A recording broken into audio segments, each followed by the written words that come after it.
مومن کی تو شان یہ ہے کہ اس کے گھر میں سوائے اللہ اور اس کے رسول کے کچھ نہیں ہوتا، باقی سارے کا سارا اللہ کی راہ میں ہوتا ہے۔ اپنے اللہ کی محبت ہمارے ساتھ اس طرح سے نہیں ہے جیسی مجھے اپنی محبوبہ سے محبت ہو، مجھے اپنے والدین سے محبت ہو، مجھے اپنے بچوں سے محبت ہو، مجھے اس کائنات کی باقی چیزوں کے ساتھ اس طرح سے محبت ہو۔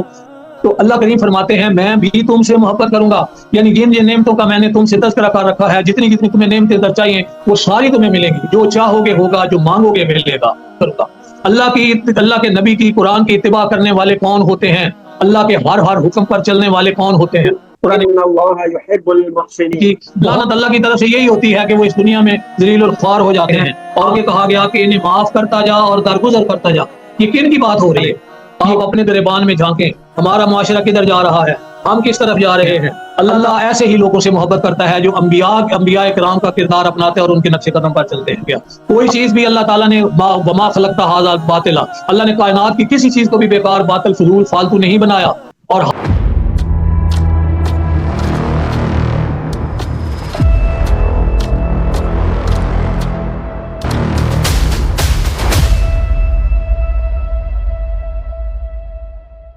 بسم اللہ الرحمن الرحیم۔ السلام علیکم، میں محمد یوسف ہوں۔ آپ مجھے اور نظر آیات خان صاحب کو یوٹیوب چینل پر دیکھ رہے ہیں۔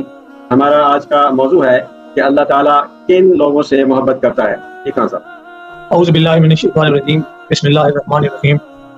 مالک ارض و سما، احسن الخالقین، بدیع السماوات والارض نے، احسن الخالقین نے انسانوں کو احسن تقویم میں پیدا کر کے اسے اس دنیا میں بھیجا، اور کہا کیا کہ حقیقی اس کائنات کا وارث، یعنی انتظام چلانے والا، کنٹرول کرنے والا، اس کے ہر حصے کو، ہر چیز کو اپنے قانون کی گرفت میں لے کر روب عمل لانے والی ذات تو اللہ کی ہے، لیکن اس وراثت کا انتظام اس زمین میں اللہ تعالیٰ نے اپنی طرف سے اس کا انتظام کرنے کے لیے انسان کو یہ صلاحیت بخشی کہ وہ مظہر خدا بن کر اللہ کی صفات کو اپنا کر اس کائنات کو اس طرح سے سجائے سنوارے جس طرح اللہ چاہتے ہیں، جس طرح اللہ کریم کے قوانین کا تقاضا ہے وہ پورا کرے۔ اس کو اس نے اس کی خلافت عرضی کہا۔ خلافت عرضی کا مطلب یہ ہوگا کہ اللہ کے قانون کو جہاں نافذ کیا جا سکے، اسے قرآنی حکومت کہتے ہیں، اسلامی حکومت کہتے ہیں، اسلامی معاشرہ کہتے ہیں، اسلامی خلافت کہتے ہیں، جو بھی آپ لفظ استعمال کر لیں وہ عالم قرآنی اس کو کہا جائے گا۔ جہاں قرآن کے قوانین ہوں گے وہ خلافت عرضی ہوگی، خلافت اسلامیہ ہوگی۔ تو اللہ تعالیٰ نے اس پر ارشاد فرمایا ہے کہ اس کائنات میں تمہیں خلافت عرضی کا تاج پہنایا جا رہا ہے۔ انسان جو اب وراثت سنبھالے ہوئے ہے اور اسے اللہ کے قانون کے مطابق یہاں کا انتظام اور انصرام اللہ کے قانون کے مطابق چلنا چاہیے۔ یاد رکھیں یہ جو متاع بے بہا ہے، درد و سوز و آرزو مندی، مقام بندگی دے کر نہ لوں شان خداوندی، یہ جو جذبات ہیں اللہ ان سے مبرہ ہے۔ اللہ کی محبت ہمارے ساتھ اس طرح سے نہیں ہے جیسی مجھے اپنی محبوبہ سے محبت ہو، مجھے اپنے والدین سے محبت ہو، مجھے اپنے بچوں سے محبت ہو، مجھے اس کائنات کی باقی چیزوں کے ساتھ اس طرح سے محبت ہو، میرے اندر وہ جو جذبات ہیں انسانی اس قسم کے، اللہ ان ذات، ان صفات سے، ان چیزوں سے پاک ہے۔ اس کو کسی سے مثال نہیں دی جا سکتی، کسی سے تشبیہ نہیں دی جا سکتی، صرف اس کو سمجھا جا سکتا ہے کہ وہ ہے جو اس کائنات کا نظام چلا رہا ہے، جس نے ہمیں پیدا کیا ہے۔ یہ ساری باتیں سمجھ لینے کے بعد اللہ کریم نے ہمیں سمجھانے کے لیے کہا ہے قُلْ إِن كُنتُمْ تُحِبُّونَ اللَّهَ، اگر تم میرے پیغمبر ان سے کہو کہ اگر تمہیں دعویٰ ہے کہ تم اللہ سے محبت کرتے ہو، اللہ سے محبت اس کی ذات کے ساتھ اس طرح سے نہیں ہے کہ ہم نے اس کا حسن دیکھا ہے، اس کے اعضاء دیکھے ہیں، اس کا چہرہ دیکھا ہے۔ اللہ نے ہمیں قوانین دیے، ہمیں نعمتوں سے سرفراز کیا، کائنات کا نظام بخشا، اس کو مسخر کرنے کی صلاحیت دی، ایک عقل و فکر دی، سوچ میں اختیار دیا، سارا کچھ دیا، یہ ساری پیش بہا نعمتیں اس نے دیں۔ تو اس حوالے سے ہم اس کے ساتھ محبت رکھتے ہیں، وہ ہماری ہر خواہشوں کی جو بھی ہے وہ پورا کرنے والا ہر آن ہر لمحہ ہوئی ہے۔ تو اگر تمہیں اللہ سے محبت کا دعویٰ ہے تو پھر اللہ کریم فرماتے ہیں کہ فتبعونی، میرے پیغمبر اللہ کی زبان پہ فرما رہے ہیں کہ میری اتباع کرو، یعنی میرے پیغمبر کی اتباع کرو۔ اور پیغمبر کیا فرماتے ہیں کہ میں تو اس کی اتباع کرتا ہوں، میں اس کے پیچھے چلتا ہوں جو ما انزل اللہ، جو میرے اوپر نازل کیا جاتا ہے، جو نازل کرتا وہی ہے، اللہ کے احکام ہے، قرآن کریم ہے، میں تو اس کی پیروی کرتا ہوں۔ اب اگر آپ کو اللہ سے محبت کا دعویٰ ہے تو آپ اس کے قوانین کو قائم کریں۔ تو اللہ کریم فرماتے ہیں میں بھی تم سے محبت کروں گا، یعنی جن جن نعمتوں کا میں نے تم سے تذکرہ کر رکھا ہے، جتنی جتنی تمہیں نعمتیں در چاہیے وہ ساری تمہیں ملیں گی، جو چاہو گے ہوگا، جو مانگو گے ملے گا۔ کہ محمد سے وفات ہوئے تو ہم تیرے ہیں، یہ جہاں چیز ہے کہ اللہ و قلم تیرے ہیں، کائنات کی چیزوں کی لوح و قلم کی تقدیریں تم لکھو گے، کائنات کی تقدیروں کے مالک تم بنو گے۔ کب؟ اگر تم کی محمد سے وفات ہوئے۔ اور محمد صلی اللہ علیہ وسلم سے وفا کیا ہے؟ ان کے لائے ہوئے پیغام کو ماننا۔ اور ان کا لایا ہوا پیغام کیا ہے؟ جس کی گواہی آج بھی وہ کتاب دے رہی ہے، جو رسالت کا گواہ ہے وہی میرے پیغمبر کا پیغام ہے۔ یاسین والقرآن الحکیم انک لمن المرسلین، میرے پیغمبر آپ مرسلین میں سے ہیں، یہ سارا قرآن اور اس کی تعلیمات گواہی دیتی ہیں۔ اب کچھ ایسے الفاظ ہیں کہ وہ ہم عمل کریں تو اللہ کریم ان لوگوں سے محبت فرماتے ہیں. اللہ کو اپنی ساری مخلوق عزیز ہے. اللہ نے ساری کائنات تعمیری مقاصد کے لیے بنائی ہے. ہم نہیں کہہ سکتے اس کو تقریب کے طور پہ بنایا گیا. کوئی چیز بھی اللہ تعالیٰ نے وما خلقت ھذا باطلا، اللہ نے کائنات کی کسی چیز کو بھی بیکار، باطل، فضول، فالتو نہیں بنایا. اور ہر چیز کے اندر کمال، تناسب، ترتیب، حسن و جمال کی مچلتی مسکراتی دنیا آباد کی ہے. یہ سارا کچھ اللہ نے کیا ہے. تو اللہ فرماتے ہیں میرے بندے جو مجھ سے محبت کا دعویٰ کرتے ہیں، میں بھی انہیں تسلی دے رہا ہوں، میں بھی انہیں کہہ رہا ہوں، میں نے ان کی فطرت میں رکھ دیا، ان کے مزاج میں رکھ دیا، اور پھر میں نے ساتھ پیغمبر بھی بھیجے ان کو سمجھانے کے لیے. وہ انہیں خوف و حزن سے معمون معاشرہ بھی بنا دیں گے. تعلیم کی ان کو کتاب والحکمہ بھی ہوگا ان کا، اور حکمت کے ساتھ ساتھ وہ ان کو اس کے مطابق نمونہ بھی دکھائیں گے کہ اس طرح سے عمل کیا جاتا ہے. یہ ہوتا ہے قرآن کو سمجھنے کا انداز اور اس پر عمل کرنے کا نبی طریقہ. اب کچھ ایسے اعمال ہیں اللہ نے ان کے بارے میں بتایا ہے. ان صفات کے حامل لوگوں سے میں بھی محبت کرتا ہوں. اللہ تعالیٰ سے اس کی محبت کا اگر ہم دعویٰ رکھتے ہیں تو ہمیں وہ صفات اپنانی ہوں گی جو ہمیں محبت کا استحقاق دیں گی، یا جس کی وجہ سے ہم اس کی محبت کے مستحق بنیں گے. اگر اللہ تو فرما رہے ہیں کہ اگر تمہیں مجھ سے محبت ہے، تمہیں محبت ہے، تو میرے پیغمبر کی پیروی کرو. یحببکم اللہ، تو پھر میں بھی تمہارے ساتھ محبت کروں گا. اللہ نے تو سادہ سا نسخہ بتا دیا، میرے پیغمبر کی اتباع کرو میں محبت کروں گا. اللہ کے نبی کی، قرآن کی اتباع کرنے والے کون ہوتے ہیں؟ اللہ کے ہر حکم پر چلنے والے کون ہوتے ہیں؟ قرآن کریم نے بہت ساری آیات میں اس بات کی وضاحت کی ہے. ایک تو محسن، قرآن کریم کے صدر الفاظ صابرین، توابین، طاہرین، متقی، یہ ساری لسٹیں ہیں. انصاف کرنے والے، راشد، مجاہد، مومن، ان سب سے اللہ کہتے ہیں میں محبت کرتا ہوں. ہم باری باری چند آیات کے ساتھ اللہ سے محبت کرنے والوں کی تشریح صرف سمجھیں گے. یاد رکھیں عزیزان من، ہمارا یہ درس، ہماری یہ گفتگو علمی، کلامی، صرفی، اسناوی وغیرہ پر اور باریک علمی نکات پر مشتمل نہیں ہے. ہم صرف چاہتے ہیں کہ ہمیں سادہ لفظوں میں قرآن کا وہ مفہوم سمجھ آئے جس کے مطابق ہم عمل پیرا ہوں، عمل کر سکیں. جی لیجیے آیت نمبر 2/195 پہ آتے ہیں. اعوذ باللہ من الشیطان الرجیم، بسم اللہ الرحمن الرحیم. سورہ بقرہ کی 195 آیت ہے. وَأَنفِقُوا فِي سَبِيلِ اللَّهِ وَلَا تُلْقُوا بِأَيْدِيكُمْ إِلَى التَّهْلُكَةِ وَأَحْسِنُوا إِنَّ اللَّهَ يُحِبُّ الْمُحْسِنِينَ. بہت سارے احکام پیچھے قرآن کریم نے دیے ہیں. ان احکام کے بعد کہا ہے کہ اللہ تعالیٰ کی راہ میں انفاق کرو، خرچ کرو. اللہ کے راہ میں جو کچھ مال تم نے کمایا ہے اس میں سے انفاق کرو. انفاق کرنا کیا ہوتا ہے؟ اپنے مال کو اوپنلی کھلا رکھنا، جہاں سے آ رہا ہے وہ سب کے سامنے ہو، جائز اور حلال طریقے سے، لوٹ مار کا مال نہ ہو، اور پھر اسے خرچ کرو اسی انداز میں جس طرح سے تمہیں کہا گیا ہے. کتنا خرچ کرنا ہے؟ مومن کی تو شان یہ ہے کہ اس کے گھر میں سوائے اللہ اور اس کے رسول کے کچھ نہیں ہوتا، باقی سارے کا سارا اللہ کی راہ میں ہوتا ہے. اپنی ضروریات کا رکھ لینا اور باقی اللہ کی راہ میں دے دینا. اللہ کی راہ میں خرچ کرو اور اپنے ہاتھوں ہلاکت میں نہ پڑو. ہلاکت میں کون پڑتے ہیں؟ جو اللہ کے قوانین کے مطابق نہیں چلتے، مال پہ میری اور تیری کے بند لگا کے بیٹھ جاتے ہیں، اور اللہ کے بندوں کے ساتھ وہ حسن سلوک نہیں کرتے. سلوک اور احسان کرو، یعنی اللہ کے راستے پر چلو، نیکی کے کام کرو. عام طور پر تفسیروں میں لکھا ہوتا ہے کہ بہت سارے وہ کام جن کا تعلق مطلب اپنی اعمال صالحہ سے ہوتا ہے، وہ سارے اس سے مراد ہیں. آگے لفظ یہ ہے کہ اللہ تعالیٰ ایسے احسان کرنے والوں کو دوست رکھتا ہے، ان کے ساتھ وہ محبت کرتا ہے. یہاں لفظ جو ہے محسن آیا ہے، محسن، احسان کرنے والے. حسن کس کو کہتے ہیں؟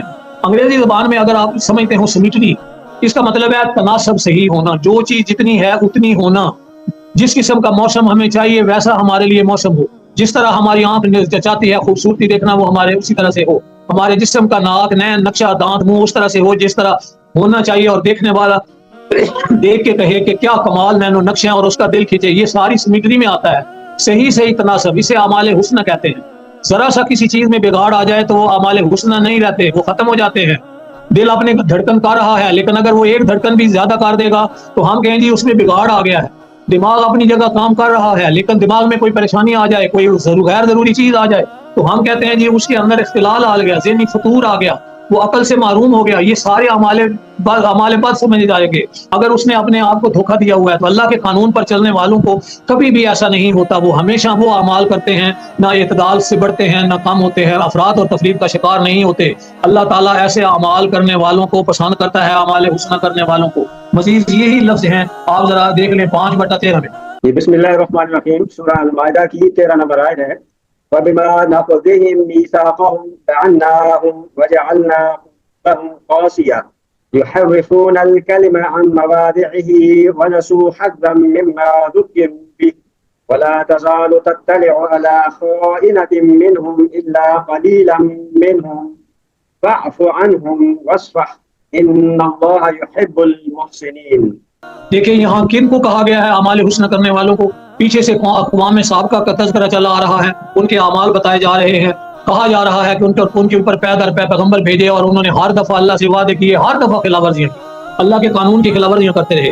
پھر ان کی عہد شکنی کی وجہ سے ہم نے ان پر اپنی لعنت بھی نازل کی. لعنت اللہ کی طرف سے یہی ہوتی ہے کہ وہ اس دنیا میں ذلیل الخوار ہو جاتے ہیں اور ان کے دل سخت کر دیے کہ وہ کلام کو اس کی جگہ سے بدل ڈالتے ہیں اور جو کچھ نصیحت انہیں کی گئی اس کا بہت بڑا حصہ بھلا بیٹھتے ہیں. یعنی اللہ کا قانون جو انہیں دیا گیا تھا اس قانون میں تعریف کرتے ہیں، اس قانون کو عمل میں نہیں لاتے، اور جو کچھ نصیحت انہیں کی گئی اس کا بہت بڑا حصہ بھلا بیٹھے. ان کی ایک نہ ایک خیانت پر آپ کو اطلاع بھی ملتی رہی، یعنی پیغمبر علیہ الصلوۃ والسلام آپ کو بذریعہ وہی بتایا بھی جاتا رہا. ہاں پھر کہا گیا تھوڑے سے ایسے نہیں بھی ہیں، یعنی وہ ایسے ہیں جو اپنی کتابوں پر اپنے آپ کی کتابوں پر آج تک سنبھال کے عمل کرتے چلے آ رہے ہیں. آگے کہا گیا کہ انہیں معاف کرتا جا اور درگزر کرتا جا. یہ کن کی بات ہو رہی ہے؟ یہ سابقہ اقوام کی بات ہو رہی ہے یا اپنے سامنے جو موجود جماعت ہے اس کی بات ہو رہی ہے؟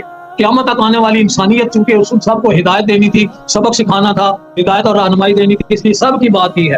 آگے کہا گیا ہے بے شک اللہ احسان کرنے والوں سے محبت کرتا ہے. تو یہاں ساری آیت کو پڑھیں، اللہ کے قانون کے ساتھ اس کی تعریف نہ کرنا، جیسے کتاب ہے اس کے مطابق چلنا، یہ اعمال حسنہ ہوتے ہیں. اللہ کی کتاب کے مطابق چلنا، اللہ کے اعمال جو اس نے بتائے ہوئے ان پر چلنا، اللہ کے قانون پر چلنا، میرے پیغمبر نے جو بھی آپ کو دی ہے قرآن کی شکل میں اس پر چلنا، اس میں خیانت نہ کرنا، اس کے ہر حکم کی تابعداری کرنا. اب سارے قرآن کے احکام کو اور اسلام کے احکام کو ذہن میں رکھ لیں، وہ اعمال حسنہ ہوں گے. گویا اللہ کا نظام قائم کرنا اور عملی زندگی میں بھی خوشگوار طریقے سے اعمال حسنہ جس کو کہتے ہیں یہ کرنا، یہ سارے اعمال اللہ ان سے محبت کرتا ہے. بالکل انہی الفاظ کے ساتھ 3/134 اور 148 دیکھتے ہیں. بسم اللہ الرحمن الرحیم. سورہ آل عمران کی 134 ہے. الذین ينفقون فی السراء والضراء والکاظمین الغیظ والعافین عن الناس واللہ یحب المحسنین. کیا کہا گیا؟ کہ جو لوگ آسانی میں اور سختی کے دو موقع پر بھی اللہ کے راستے پر خرچ کرتے ہیں. یہاں پھر آ گیا ہے اپنے مال میں سے خرچ کرنا، انفاق کرنا اللہ کے راستے. سب سے بڑی بات انسانوں کے اندر اسی حصول رزق کا طریقہ کار ہے. انسانیت کی ساری تاریخ پڑھ لیں، روٹی کا چکر، معاشی نظام، اسی پہ انسانیت ایک دوسرے سے لڑتی مرتی اور ایک دوسرے کے علاقوں پر قبضے کرتی رہی ہے. وسائل رزق پر قبضہ کرنا ہی فرعونیت کا سب سے بڑا کردار رہا ہے. یہ لوگ لیکن جو مومن لوگ ہوتے ہیں یہ آسانی سے اور سختی کے موقع پر بھی اللہ کے راستے میں خرچ کرتے ہیں. آگے لفظ ہے غصہ پینے والے بھی ہیں، ناراض نہیں ہوتے. غصہ پینا یہاں جو ہوتا ہے لفظ کہ وہ اللہ تعالیٰ کے قوانین کو نافذ کرتے وقت انہیں پریشانی نہیں ہوتی، اور جب ان سے مال لیا جا رہا ہوتا ہے اللہ کے راستے میں اللہ کے نظام کے لیے تو ان کے پارے نہیں چڑھ جاتے. لوگوں سے درگزر کرنے والے ہیں، سختیاں ایک دوسرے کو معاف کرنے والے، ایک دوسرے کے ساتھ غمخواری کرنے والے، ایک دوسرے کے ساتھ ہمدردی کرنے والے. اگر کوئی چھوٹی موٹی خطا کار بھی بیٹھے تو اسے درگزر کرنے والے. آپ اپنے گریبان میں جھانکیں، ہمارا معاشرہ کدھر جا رہا ہے، ہم کس طرف جا رہے ہیں. اللہ تعالیٰ آگے دیکھیں سارے کاموں کی ایک ہی بات کر دی. اللہ نیک لوگوں سے، ان محسنین سے، ان اچھے اعمال کرنے والوں سے محبت کرتا ہے. یہ ہے محبت کرنے کی وجوہات. اور آگے پھر نا جو 148 نمبر آیت ہے اس میں اس کا ترجمہ بھی آپ ایک دفعہ دیکھ لیں. 148 آیت میں کون سے لوگ ہیں جن کو کہا گیا ہے کہ وہ محسنین ہیں. اللہ تعالیٰ نے انہیں دنیا کا بھی ثواب دیا اور آخرت کے ثواب کا بھی دیا کہ آپ کو وہ بھی ملے گا، یعنی آپ کا حال بھی روشن اور مستقبل بھی روشن. اللہ تعالیٰ ایسے ہی نیک لوگوں سے محبت کرتا ہے جو ہر اپنے قدم کو یہ کمزوری اور بزدلی کا مظاہرہ نہیں کرتے، اپنے جہاد کرنا ہو کرتے ہیں، جان دینی ہو دیتے ہیں، جان لینی ہو لیتے ہیں، اللہ کے راستے میں خرچ بھی کرتے ہیں، اللہ کے راستے میں تکلیفیں آئیں تو اس پر ہمت بھی نہیں ہارتے. تو آگے اس سے پہلے 146 نمبر آیت میں بتایا گیا ہے کہ اللہ ان صابرین کے ساتھ بھی محبت کرتا ہے. وہ ہمارا اگلا عنوان ہے ابھی.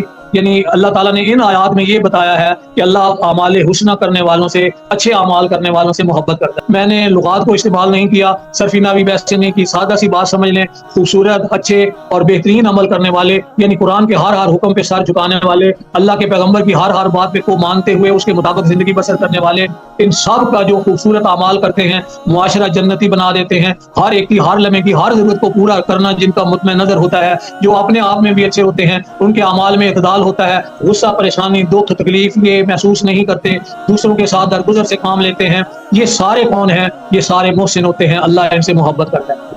حضرت یوسف علیہ السلام کو جب کہا گیا کہ ہم نے آپ کو یہ بھی عنایت کیا، یہ بھی نعمتیں دیں، خوابوں کی تعبیر سکھائی، انتظام اور انصرام کا سلیقہ سکھایا، اور سب سے بڑی بات اپنے کردار کی حفاظت کرنی سکھائی، آپ سیکھے. تو آگے جملہ ہے کہ اللہ تعالیٰ نے ان کے اوپر کتنے احسان کیے. کذالک نجزی المحسنین.